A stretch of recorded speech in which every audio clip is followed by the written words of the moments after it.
கர்த்தருடைய நாமம் மகிமைப்படுவதாக. இன்றைக்கு தேவன் நமக்கு கொடுக்கிற வேத வசனம், என் ஆத்துமாவே தேவனையே நோக்கி அமர்ந்திரு, நான் நம்புகிறது அவராலே வரும். சங்கீதம் 62:5. இந்த சங்கீதத்தை தாவீது பாடியிருக்கிறார். இந்த சங்கீதத்தின் ஆரம்பத்தில், என் ஆத்துமா தேவனையே நோக்கி அமர்ந்திருக்கிறது, அவரால் என் ரட்சிப்பு வரும். என் கண்மலை, என் ரட்சிப்பு, என் உயர்ந்த அடைக்கலம் அவரே, நான் அதிகமாய் அசைக்கப்படுவதில்லை என்று விசுவாசம் முழக்கமிடுகிறார்.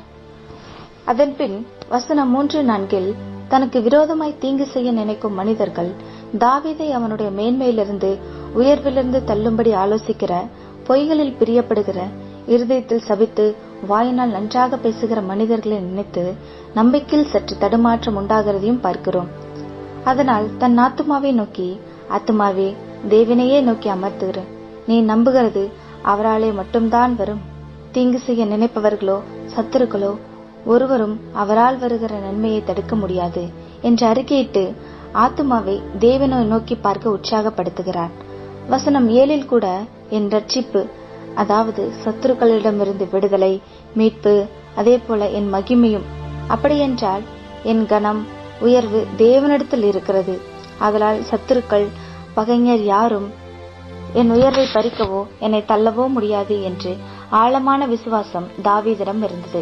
நாமும் தேவனையே தான் நம்பியிருக்கிறோம். சில இக்கட்டான சூழ்நிலைகளில் நம்பிக்கையில் ஒரு தடுமாற்றம் உண்டாகும் போது தாவீதை போல நம்முடைய ஆத்துமாவை சூழ்நிலைகள் பக்கமோ மனிதர்கள் பக்கமோ அல்ல, தேவனையே நோக்கி அமர்ந்திரு என்று நம்மை நாமே கர்த்தருக்குள் திடப்படுத்திக் கொள்ள வேண்டும்.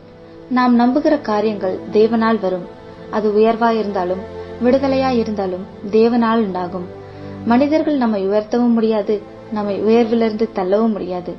நம்முடைய உயர்வு தேவனுக்குள் இருக்கிறது. தேவனையே நோக்கி அமர்ந்திருப்போம். நாம் ஜெபிப்பதை, நாம் நம்புவதை அவரால் பெற்றுக்கொள்வோம். தேவன் மனிதர்களைப் போல நம்மை ஏமாற்றுகிறவர் அல்ல, அவரையே நம்பியிருப்போம்.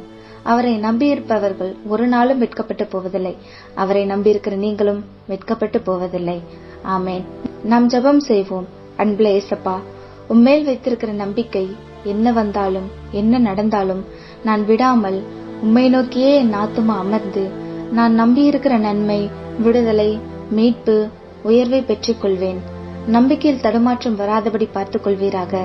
இயேசுவின் நாமத்தில் ஜெபிக்கிறோம் எங்கள் நல்ல தகப்பனே. ஆமேன். கர்த்தர் உங்களை ஆசீர்வதிப்பாராக.